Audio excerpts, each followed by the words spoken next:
Hi, I'm Katja Rieger. I'm standing here with Jason Brown, the Group CRO of QB Insurance. Jason. Good morning. Good morning, good to see you. Thank you. How are insurance businesses surviving these times of volatility and uncertainty? Well, what a great time to be in the risk profession. I mean, so many changes. Every time you wake up in the morning, something new is happening, whether it's geopolitical risk or economic shocks taking place.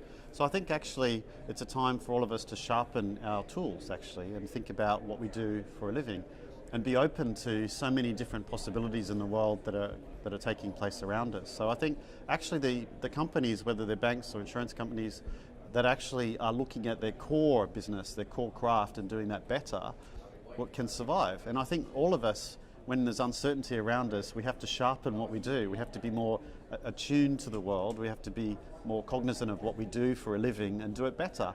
And I think when everything's easy and lazy, we become a little bit, I guess, lazy in the surroundings around us. And I think at the moment it's an opportunity to really shine in what we do as a profession.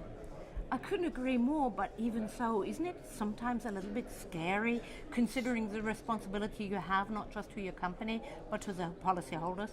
Absolutely, and I think that keeps you on edge, and that's a healthy thing. That's a healthy tension to have. Of course, we would like the world to be plain sailing and nice and sunny, like my own country in Australia, of course. But actually, that's not the real world, and the real world is very complex. There's a lot of conflict, there's a lot of unrest. Things are challenged in terms of economic development at the moment, and I think it's really being realistic about the world and knowing that there are all these different possibilities of scenarios for the future. And I think for us as a craft, one of those important tools that we have in our tool belt is scenario planning. And so I think in that sense, the realism must come into that, and we have to have a culture of reality rather than just hoping everything's going to get better by itself. Oh, very true. So what powers do risk managers have? You were talking about the tools, but what powers do they have to protect the business, but as well enable the business? Oh, that's a great question, and I think one of the things we must ensure we do as risk professionals is actually bring that sense of reality.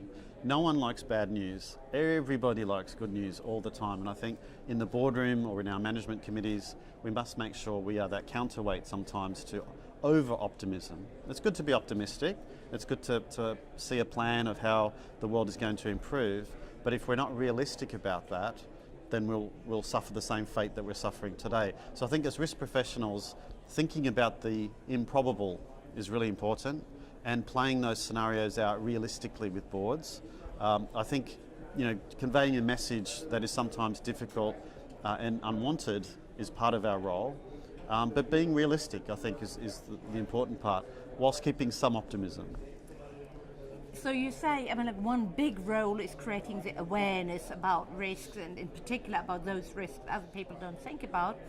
But is there a role the CRO has to play in offering solution, or would that be counterintuitive to the responsibility of the CRO? I'm very much of the belief that we are there to be part of the company and society, and that we should play an active role. We're not there just to critique what's already happened or decisions already made, and I think that's really important. I think we all need to step back actually and think about post-Brexit, post the Trump elections. So many people were surprised by that. And so what do we really understand about the world around us, and what are our sources of information? And if we all think the same thing and all those things don't actually play out and we are surprised by outcomes, we don't really understand the world very well. So I think part of our thinking after all of these events globally is to go back and look at our sources of information. Are we talking to people out in the streets when we're in the taxi coming to overseas locations? Are we talking to people who live in those countries and understanding what's life like for them, as opposed to just reading our normal literature that we might read and getting our source of information that way? Very good, thank you. So from a leadership perspective, both from the CRO leadership perspective, but a general leading a company perspective, how do you see the role of the CRO and the role of the board evolving to tackle the most vital issues of the company? Well, I think the CRO should bring quite a prominent role actually in the company direction. I think it's important that you bring that independence to the thinking. So as I talked about, looking at the different scenarios that are playing out, bringing that reality check to, what is often a board that is only looking at events that are more positive at times, and certainly there's often a difference between the board and the executive team in terms of optimism, and sometimes the CRO must be in the centre of that and pivotal to actually bringing that reality check to it. I think also the role of the CRO is more complicated now, isn't it? The world itself is very complicated, so we must tap into multiple sources of information, understand what we think is going on, and have the sense and the wherewithal to actually convey our thinking and convince people of what we think. Our job doesn't stop just when we say what we think. We must convince people that that is the path, and then we can actually change outcomes. There's no point sitting back after things have all fallen in a heap and saying, well, I told you so. We must be more effective at communicating. So I think some of the qualities of CROs actually going forward are really the cultural lens of understanding how to persuade people, and change cultures within organisations in terms of risk-taking and that reality that I talked about earlier. I think having a systems thinking mind, where you look at how things interconnect, is absolutely vital. And having a high ambiguity tolerance, actually, I find as a CRO is a really important asset, because you don't always have all the information at hand, you can't always predict the future, but you need to navigate a path through it. And I think having that ambiguity tolerance very high is helpful as a CRO as well. I actually like that point you make about ambiguity, because the decision taking is really important when you become between a rock and a hard place, when you have to make hard choices. So for yourself as a CRO, you seem to have figured it out. But how do you create a culture, or how do you support a culture where that kind of decision taking is happening all over the place in the company and is still going in the right direction? I think it's important to play the large game here. So the big decisions are the ones that CROs should be involved with. Of course, there's thousands of decisions that every company makes every day, every moment of every day.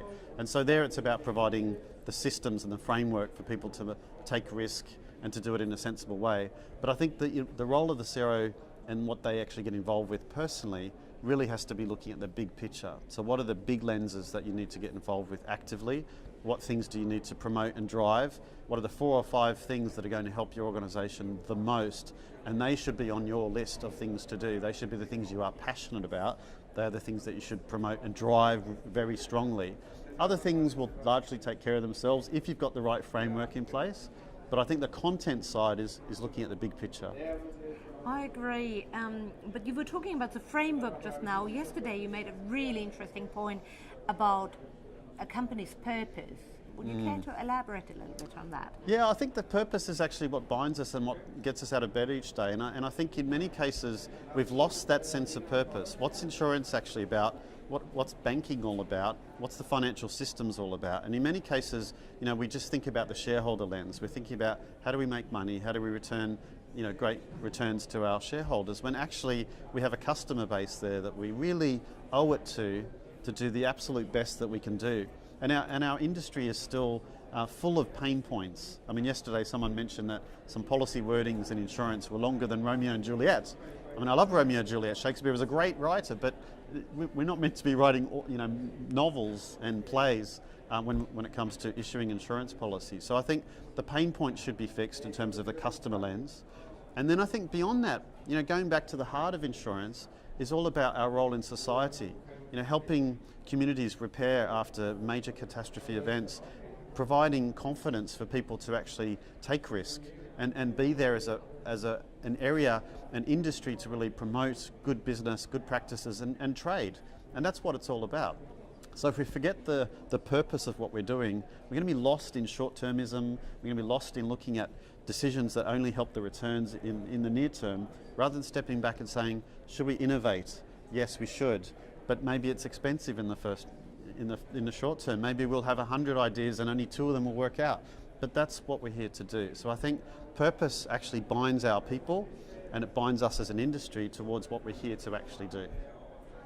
I think that is an excellent summary. It is a handful what you're asking all of us to do, but I thank you for that, and I wish you best of success with the rest of the conference. Thank you very much. Thank you.